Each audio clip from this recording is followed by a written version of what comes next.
संगठन ने हमको लाठी रखना तो सिखा दिया, पर मेरी प्रार्थना है कि जो ले सकते हैं वो शस्त्र लाइसेंस भी अवश्य लें।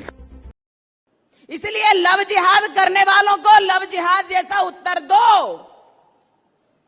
अपनी लड़कियों को सुरक्षित रखो, अपनी लड़कियों को संस्कारित करो, अपने घर में हथियार रखो। कुछ नहीं तो सब्जी काटने वाला चाकू जरा तेज रखो, स्पष्ट बोल रही हूं।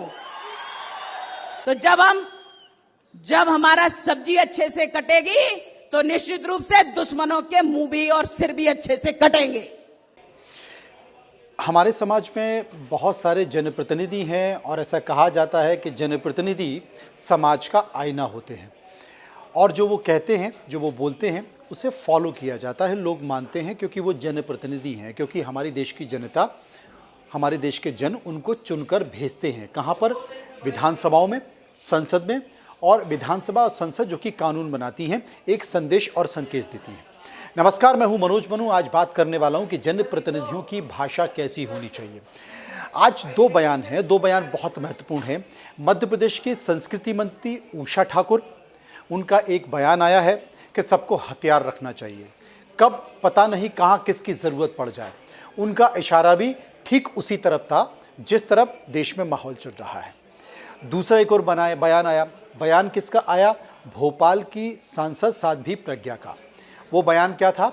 उन्होंने कहा कि आपको हर घर में एक हथियार रखना चाहिए और अगर हथियार आपके पास नहीं है तो कम से कम आप अपने किचन में जो सब्जी काटते हैं, सब्जी काटने वाला जो हथियार है उसे और पैना कर लीजिए, क्योंकि आप सब्जी तो अच्छी कटेगी लेकिन ज़रूरत करने पर वो गले भी काट सकती है और हाथ भी काट सकती है। आप सोचिए ये किस तरह की भाषा है। और उन्होंने एक समुदाय विशेष का जिक्र भी किया है। इस तरह की भाषा, हालांकि जो साध्वी प्रज्ञा है उनका ये बयान कर्नाटक में आया था, शिमोगा में। और वहाँ पर जब ये बयान आया शिमोगा में, तो वहाँ पर एक शिकायत भी दर्ज की गई है। शिकायत दर्ज की गई है कांग्रेस के प्रवक्ता तहसीन पूनावाला के ज़रिए। शिकायत में भाषा का जिक्र किया गया है और ये कहा गया है कि भड़काऊ भाषा है, एक समुदाय विशेष के खिलाफ भाषा है। और जो हमारे इंडियन पीनल कोड है उसमें वो 1860 में इस बात का जिक्र किया गया है। सेक्शन 153A के तहत मामला दर्ज करने की बात की गई है। सेक्शन 153B में ये मामला दर्ज करने की बात की गई है। सेक्शन 268 यानी कि पब्लिक न्यूसेंस, उसमें भी दर्ज करने की बात की गई है। सेक्शन 295A में भी बात की गई है कि इसमें भी मामला दर्ज होना चाहिए। और सेक्शन 505 में यानी कि statement conducting to public mischief, ये तमाम मामले दर्ज करने की बात की गई है। और साध्वी प्रज्ञा के खिलाफ बाकायदा थाने में शिकायत दर्ज की गई है। और जो जानकारी आ रही है, शिकायत दर्ज पर कार्रवाई भी हो सकती है, FIR दर्ज हो सकती है। बिल्कुल ये हमारे पास जानकारी है। लेकिन सबसे बड़ा सवाल ये नहीं है, सवाल ये है कि हम जा कहाँ रहे हैं। वासुदेव कुटुंबकम की बात हम करते हैं, देश के प्रधानमंत्री नरेंद्र मोदी बार बार करते हैं। अंतर्राष्ट्रीय मंचों पर जाते हैं तो कहते हैं वासुदेव कुटुंब, हमारा पूरा विश्व एक वासुदेव कुटुंब की तरह है। और उस कुटुंब में लोग कैसे रहते हैं? प्यार से रहते हैं, मिलजुल कर रहते हैं, एक दूसरे की तकलीफ़ें, एक दूसरे की परेशानियों को समझते हैं। लेकिन सबसे बड़ा सवाल है कि जब चुने हुए जनप्रतिनिधि, ऐसे मंत्री जिन्होंने संविधान की शपथ ली है, ऐसे मंत्री जिन्होंने जाति, धर्म, वर्ग, संप्रदाय में भेदभाव न करने की बात की गई, ऐसे सांसद जो कि संसद में बैठे हैं, अगर वही इस तरह की भाषा का इस्तेमाल करेंगे तो फिर हमारा समाज, हमारा देश, हमारा विश्व कहाँ पर जाएगा? ये अपने आप में सबसे बड़ा सवाल है।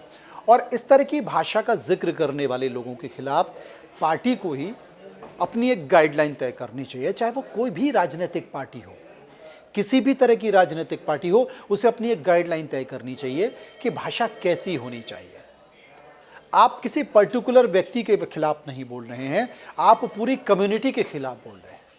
वो कम्युनिटी जो आपके देश में, आपकी तरक्की में, आपकी व्यवस्थाओं में, आपके संविधान में, आपकी सरकारों में, आपकी कार्यपालिका में, आपकी न्यायपालिका में बराबर की हिस्सेदारी है, भागीदारी है।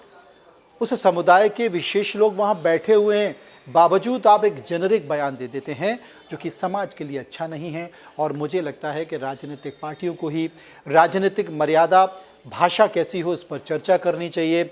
इस पर एक कम से कम एक एक कोड ऑफ कंडक्ट होना चाहिए, एक आचार संहिता होनी चाहिए कि